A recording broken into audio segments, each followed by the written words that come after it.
Bonjour à tous dans le précieux nom de notre Seigneur Jésus-Christ de Nazareth. Je suis l'apôtre Franck Nyonzi, président fondateur de l'ACV, entendez Assemblée chrétienne des vainqueurs. Ce matin, nous voulons développer un thème. C'est l'angoisse, la peur, le doute, la culpabilité et les ambitions de la chair, des géants qui s'opposent à l'accomplissement de notre destinée. Bien-aimés, lorsque le peuple d'Israël est sorti de l'esclavage en Égypte pour la direction de Canaan, ils ont été confrontés aux géants d'Anak à l'entrée de Canaan. Comme le peuple d'Israël qui était angoissé par la présence des géants d'Anak sur le territoire de Canaan, ce territoire que Dieu leur a promis, c'est ainsi que l'angoisse, la peur, le doute, la culpabilité, les ambitions de la chair, comme des géants, nous étouffent, et nous barrent le chemin de l'accomplissement de notre destinée. À travers cette étude, nous essayerons d'expliquer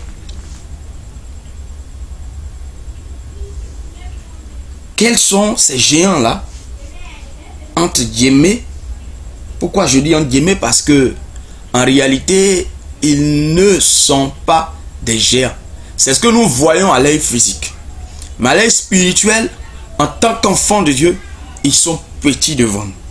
Mais ces géants-là, qui sont-ils, ces géants qui nous attaquent? Comment ces géants s'opposent-ils à notre destinée? Comment ces tueurs silencieux détruisent nos églises? Oui, je les appelle tueurs silencieux parce que finalement, nous sommes aux prises à ces angoisses, à cette peur, à ce doute, à cette culpabilité, à ces ambitions de la chair, et nous restons recroquevillés sur nous-mêmes et nous ne voulons pas extérioriser ces choses-là. Nous ne voulons pas les extérioriser. Nous les gardons pour nous-mêmes. Et dans le silence, ils rongent l'enfant de Dieu, ils le détruisent. C'est pourquoi je les appelle tueurs silencieux. Nous comprendrons aussi comment nous faisons des erreurs en pensant que nous avons vaincu ces géants, ces démons, et pourtant ils existent, ils sont là et ils détruisent notre vie. Nous allons aussi comprendre que ces géants ne font pas de tri. Ils s'attaquent à tout le monde. Ils ne laissent personne indifférente. Même le Christ, Jésus-Christ, notre Sauveur, a été attaqué par ces géants dans le jardin de Gethsémani. Et donc c'est toutes ces choses-là que nous voulons expliquer, que nous allons essayer de comprendre. Nous allons lire Genèse 32, verset 4. Nous allons prendre nos Bibles dans Genèse, le chapitre 32, à partir du verset 4. La Bible dit ceci: Jacob envoya en avant de lui des messagers à Ésaü, son frère, à Séir, au pays d'Édom. Et il leur donna cet ordre: Voici ce que vous direz à mon seigneur Ésaü. Ainsi parle Jacob, ton serviteur. J'ai séjourné en immigré chez Laban et je m'y suis attardé jusqu'à présent. J'ai des bœufs, des ânes, du petit bétail, des serviteurs et des servantes, et je te le fais dire. Mon Seigneur trouve grâce. Mon Seigneur pour trouver grâce à tes yeux. Bien-aimé, Jacob a eu des problèmes différents avec son frère parce qu'il a trompé. Jacob s'est fait passer pour Ésaü. Lorsque Isaac le père avait besoin avait fait la promesse de bénir Ésaü après avoir mangé un mets succulent de sa part. Jacob s'est fait passer pour Ésaü pour pouvoir s'accaparer de cette bénédiction. Et la colère d'Ésaü s'est enflammée contre Jacob, qui a été obligé de se réfugier en Mésopotamie chez son oncle Laban. Après tout ce temps passé là-bas, il sentait l'obligation de revenir chez lui. Mais il avait des préoccupations quant à comment il serait reçu par son frère Ésaü. C'est ainsi qu'à l'entrée de son pays, il envoie des gens vers son frère. Mais au lieu de demander pardon à son frère, au lieu de soumettre son besoin à Dieu, Jacob va présenter des biens à Ésaü, des richesses qu'il a pu obtenir, faire l'inventaire de ses biens à Ésaü. Une façon de détourner l'attention d'Ésaü par rapport à la colère qu'il a envers lui. Bien-aimés, nous devons comprendre quelque chose. Qui a dit à Jacob de retourner là chez lui? C'est Dieu qui s'est révélé à Jacob et qui lui a dit de retourner chez lui dans son pays. Dieu qui lui a dit de retourner dans son pays savait que Ésaü était en colère contre lui. Ce Dieu-là avait donc planifié les choses pour que Jacob soit reçu comme il se doit par son frère. Mais Jacob a oublié que c'est Dieu qui lui a dit de retourner. Au lieu donc de s'en remettre à Dieu par rapport à ses préoccupations, il a préféré présenter et faire l'inventaire de ses biens à son frère. Mon frère, ma soeur, qui t'a dit que tu vas te marier? Qui t'a dit que tu seras un serviteur de Dieu béni, élevé? Qui t'a dit que tu seras béni? Qui t'a dit toutes ces choses? Bien sûr, c'est ton Dieu. C'est l'Esprit de Dieu qui t'a dit ces choses. Mais bien aimé, lorsque le Seigneur t'a dit ces choses, tu as cru, tu as démontré ta foi. Tu es certain que tout ce que Dieu dit, il accomplit cela.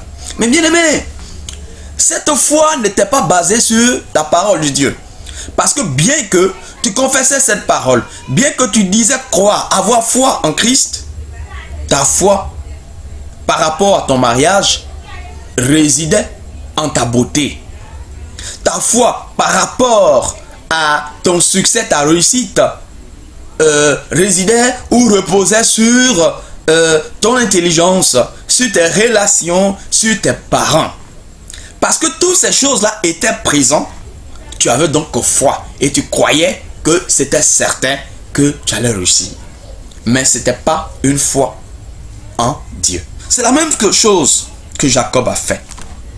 Jacob était sûr et certain que quand il allait présenter et faire l'inventaire de ses biens à Ésaü, son frère, celui-là automatiquement allait revenir de sa colère et l'accueillir en frère.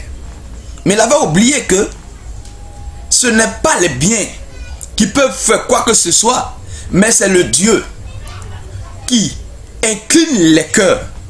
Ce Dieu qui dit que le cœur du roi est un courant d'eau entre ses mains et qu'il incline partout où il veut, c'est celui-là qui pouvait incliner le cœur de son frère Ésaü. Jacob avait oublié cela. Mais grande a été la surprise de Jacob quant à la réponse que les messagers lui ont envoyée. Au verset 7, le messager revint dit à Jacob: nous sommes allés vers Ésaü ton frère, il marche aussi à ta rencontre avec 400 hommes. Au verset 8, Jacob eut très peur, l'angoisse le saisit. Oui, Jacob eut peur, l'angoisse le saisit. Il ne s'attendait pas à une telle réaction. Il était certain que quand il allait faire l'inventaire de ses biens, son frère Jacob allait sauter en même temps à son cou. Mais les messagers sont venus lui dire, ton frère n'a rien dit. On lui a dit toutes ces choses, il n'a rien dit. Il s'est levé et il a désigné 400 personnes qui viennent à ta rencontre. Ces 400 personnes qui viennent, ils viennent pourquoi? Est-ce que pour aller vers son frère, il a besoin de prendre 400 personnes? C'est toutes ces choses qui inquiétaient Jacob. Certainement, Ésaü avait pris la décision de le détruire, de le tuer et de détruire tout ce qui lui appartient. Ésaü avait pris la décision de se venger de lui. Alors, Jacob a pris peur. Jacob a été angoissé. Jacob a oublié que c'est Dieu qui lui a dit de retourner là. C'est de cette même manière, bien-aimé, que nous oublions que celui même qui a créé cette destinée pour nous est celui-là même qui nous a donné l'ordre d'aller vers cette destinée. C'est celui-là même qui nous a dit qu'il va nous bénir, qui va nous élever, qui va nous accorder le mariage. Mais bien-aimé, les angoisses, la peur, la culpabilité. Parce que Jacob était rongé par la culpabilité. Il savait qu'il avait trompé son frère. Et donc par rapport à ça, il se sentait coupable. Oui, bien-aimé, c'est comme ça que la culpabilité, l'angoisse, la peur s'opposent à l'accomplissement de notre destinée. Oh oui, bien-aimé. Le doute et toutes ces choses. Oui, bien-aimé. C'est cela. Et donc, Jacob a eu peur. Jacob était dans l'angoisse. Jacob était perturbé. Jacob était rongé par la culpabilité. Gloire à Jésus-Christ. Gloire à Jésus. Donc, bien-aimé, c'est ce que nous devons comprendre. Et bien-aimé, d'où viennent les culpabilités? D'où viennent les angoisses? D'où viennent la peur? Bien-aimé, la peur en nous, la culpabilité, le doute et toutes ces choses viennent du fait que dès le départ, au lieu de s'accrocher à Dieu, au lieu de compter sur celui-là qui est le pourvoyeur de toutes choses, nous comptons sur nos propres forces. Nous comptons sur notre intelligence. Nous comptons sur notre argent. Nous comptons sur nos biens. Nous comptons sur notre pasteur. Nous comptons sur nos relations. C'est en ces choses-là que nous plaçons notre foi. Bien que nous disons que nous avons foi en Christ, nous comptons sur Christ, Christ est au contrôle, mais en réalité, cette foi elle est basée sur ces choses visibles. C'est ces choses que nous avons. Comme on dit, quand un aveugle dit qu'il va te lapider, c'est qu'il a son pied déjà sur le caillou. Donc bien aimé, nous sommes sereins parce que nous savons que nous avons des relations. Nous sommes sereins parce que nous savons que nous avons des biens, nous sommes intelligents, nous sommes très jolis. Et donc, des hommes s'intéresseront à nous pour le mariage. Donc, quand Dieu nous dit que nous allons nous marier, nous sommes très sûrs et certains. Parce que nous sommes belles, nous sommes jolis. Mais bien aimés, lorsque ces choses commencent à nous faire défaut, lorsque notre argent nous lâche, lorsque notre pasteur nous lâche, lorsque nos biens nous abandonnent, lorsque nos forces nous abandonnent, c'est à ce moment-là que nous commençons à compter sur Dieu. C'est de là que viennent les angoisses. Bien-aimé, tu comptais sur tout ça. Maintenant, il se trouve que toutes ces choses t'ont lâché. Tu n'as plus d'argent. Le pasteur t'a abandonné. Tes relations t'ont abandonné. Et c'est à ce moment-là que les factures, le loyer, les dettes à éponger se présentent à toi avec leur délai. Et maintenant tu es angoissé. Tu sens la peur. Tu n'avais pas pensé un instant que ton argent pouvait te lâcher. Tu n'as jamais pensé un instant que tes relations pouvaient te lâcher. Tu étais certain. Du coup, toutes ces choses t'ont lâché. Et te voilà. Et tu ne sais à quel saint te vouer. Tu es obligé maintenant de croire en Dieu. Le doute maintenant vient. L'angoisse s'installe. La peur s'installe. La culpabilité s'installe. Et les ambitions de la chair, quand on parle d'ambition de la chair, la Bible dit que ceux qui sont conduits par l'esprit, c'est ceux-là qui sont les enfants de Dieu. Et le Seigneur souhaite que nous laissons conduire par l'esprit de Dieu. Les ambitions de la chair, c'est pas seulement la convoitise, la convoitise, le péché, tout ce que vous connaissez. C'est pas ça seulement qu'on peut appeler ambition de la chair. Tout ce qui n'est pas de l'esprit, tout ce qui n'a rien à voir avec l'esprit de Dieu, c'est les œuvres de la chair. Nous faisons des projets, nous faisons des programmes. Et nous ne tenons pas compte de Dieu. Et nous voulons imposer nos projets, nos programmes à Dieu. Ça, c'est une erreur.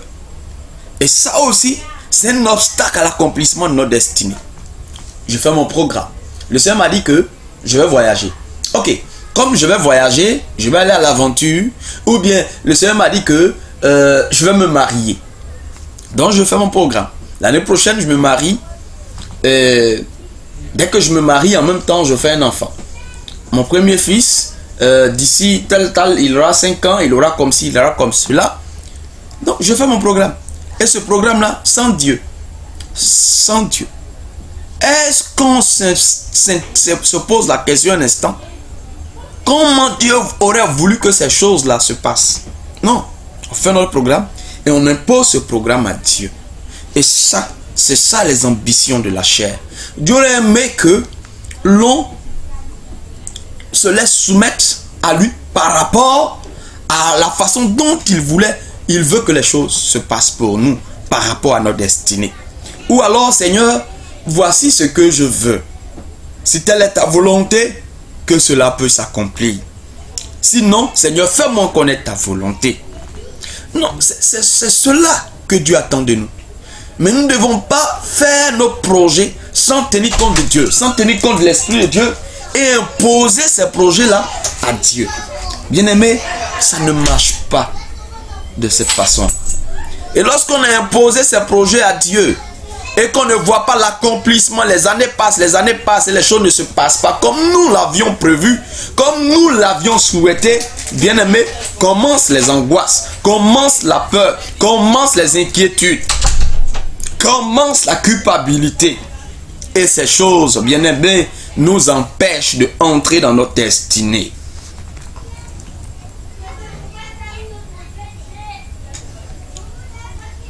Bien-aimés, comment pouvons-nous vaincre ces géants? Comment pouvons-nous vaincre ces géants? Jacob a combattu l'angoisse, la peur, la culpabilité, les ambitions de la chair. Au verset 23 du chapitre 32, on dit que je vais expliquer pour nous permettre de gagner en temps. On dit que Jacob a combattu avec l'ange toute la nuit. Bien-aimé, l'ange ici, c'est les angoisses, c'est l'angoisse, la peur, la culpabilité. Jacob a combattu ces choses. Jacob a compris que il ne pouvait pas y arriver en présentant ses biens, en faisant comment on appelle en faisant l'inventaire de ses biens. Mais il a compris qu'il devait se soumettre au Seigneur. Il a compris qu'il devait crier à Dieu et soumettre ce besoin, ce problème-là à Dieu, et Dieu allait résoudre le problème. Et c'est ce qu'il a fini par faire. Au verset 12 du chapitre 32, et à partir du verset 11 même déjà, le verset 10, pardon, Jacob dit: Seigneur Dieu d'Abraham, mon Dieu, d'Isaac, mon père, tu m'as dit, retourne dans ton pays au lieu de tes origines et je te ferai du bien. Je suis trop petit pour toute la fidélité et la loyauté que tu as montré envers moi, ton serviteur. J'ai passé ce Jourdain avec mon bâton et maintenant je forme de troupes. Délivre-moi, je te prie, de la main de mon frère, de la main des eaux, car je crains qu'ils viennent me frapper, tuant la mère sur les enfants. Bien-aimé, Jacob a compris. Donc il s'est remis entre les mains du Seigneur. Il a commencé à prier. Et bien aimé, le combat que Jacob a fait, c'était avec l'ange. Mais l'ange ici représente l'angoisse, la peur, la culpabilité que Jacob ressentait. Bien aimé, tu dois donc te lever et combattre ces soi-disant géants qui s'opposent à l'accomplissement de ta destinée. Jacob n'a pas expliqué à ses femmes, à ses serviteurs, à tous ceux qui étaient autour de lui. Il n'a pas expliqué qu'il y avait un combat à l'intérieur de lui-même. Il n'a pas expliqué qu'il combattait contre l'angoisse, contre la peur, qu'il était surmené. Il était étouffé par l'angoisse, la peur, la crainte quant à la réaction de son frère Ésaü.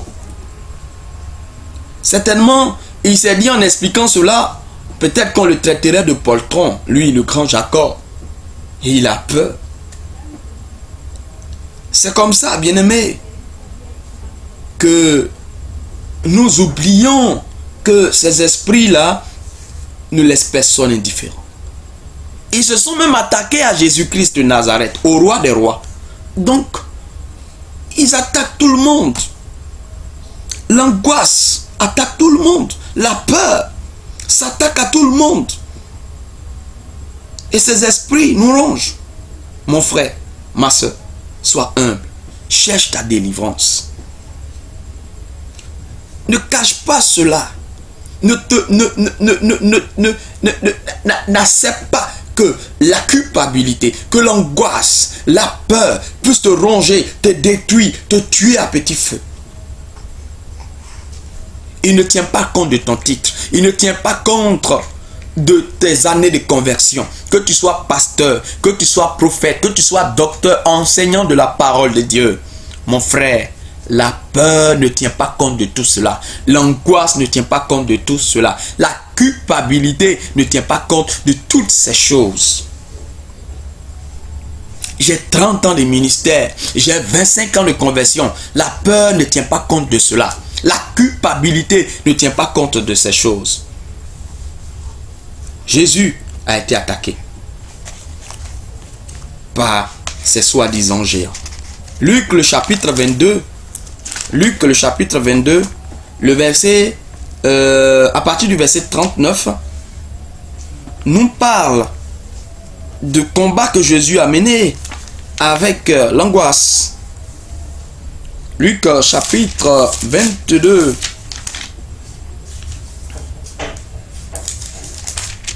Luc chapitre 22, à partir du verset 39.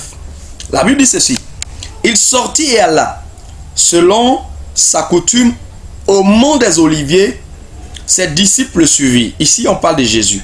Arrivé à cet endroit, il leur dit, priez afin de ne pas entrer dans l'épreuve. Puis il s'écarta d'eux à la distance d'un jet de pierre environ, et il se mit à genoux pour prier, en disant, Père, si telle est ta décision, éloigne de moi cette coupe, toutefois que ce ne soit pas ma volonté qui advienne, mais la tienne. Alors un ange lui apparut du ciel pour lui redonner des forces.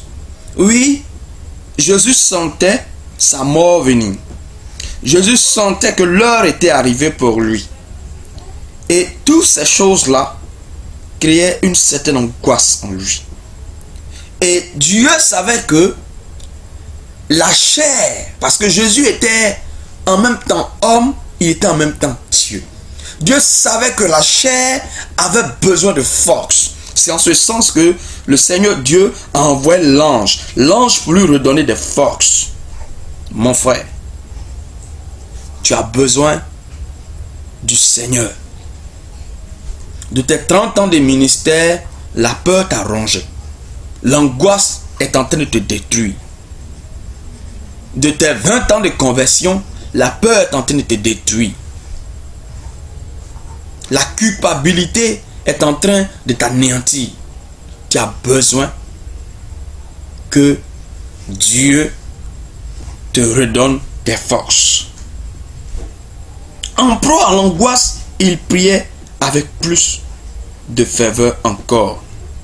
Oui, on parle de Jésus. L'angoisse tenaillait Jésus. Parce que l'heure était arrivée d'aller à la croix. L'heure était arrivée de mourir.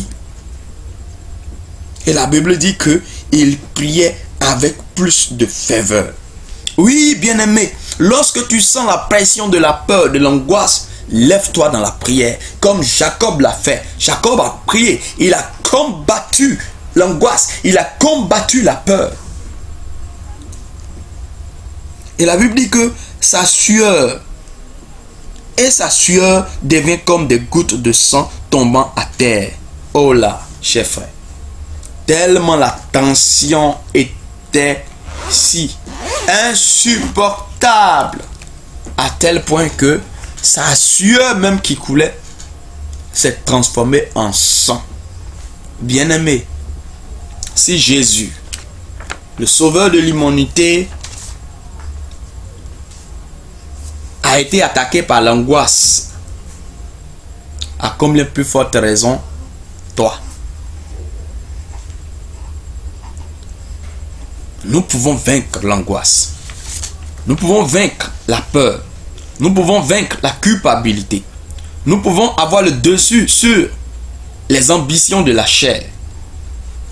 Mais pour y arriver, bien-aimés, nous devons écouter et obéir à la parole de Dieu. Nous devons chasser au nom de Jésus-Christ ces esprits de doute, de stress, de soucis, de culpabilité. Nous devons aussi mémoriser et confesser la parole de Dieu, ses promesses. Et enfin, nous devons prier, adorer, louer pour demeurer dans la communion et la dépendance de Dieu. Alors, nous pouvons vivre libres, heureux et vainqueurs. C'est cela, bien-aimés. Plaçons notre foi en Dieu. Comptons sur Dieu dès le départ. Bien que nous sommes riches, nous avons tous les biens que nous pouvons avoir. Bien-aimés, ne regardons pas à tout cela. Regardons cela comme des choses sans importance qui pourraient un de ces jours nous abandonner. Et mettre notre confiance en Dieu. Mettre notre foi en Dieu. En Christ Jésus notre Sauveur. Parce que Christ est la sécurité. Bien-aimés, si nous avons réellement foi en Christ, si nous comptons réellement sur lui, nos biens seront en sécurité. Notre argent sera en sécurité. Nos relations seront en sécurité. Tout ce qui nous appartient sera en sécurité. Et quand bien même que cet argent venait à nous lâcher, ces biens venaient à nous lâcher, toutes ces choses venaient à nous lâcher, quand bien même que toutes ces relations, ces connaissances, ces amis venaient à nous abandonner, Christ, notre Sauveur, sera là. Notre ami fidèle, notre confident sera là pour nous soutenir, pour nous accompagner, pour nous restaurer, pour nous redonner tout ce que nous avons perdu, pour nous bénir, pour nous élever. Bien-aimés, comptons sur le Seigneur Jésus-Christ. Il est capable de toutes choses. Mettons véritablement notre foi en lui. Et ainsi, nous pourrons vaincre la peur, l'angoisse, la culpabilité et dominer sur les ambitions de la chair. Nous laisser conduire par l'Esprit et nous soumettre au plan de Dieu. Gloire à Jésus. Soyons bénis dans le nom puissant, précieux de notre Seigneur Jésus-Christ de Nazareth.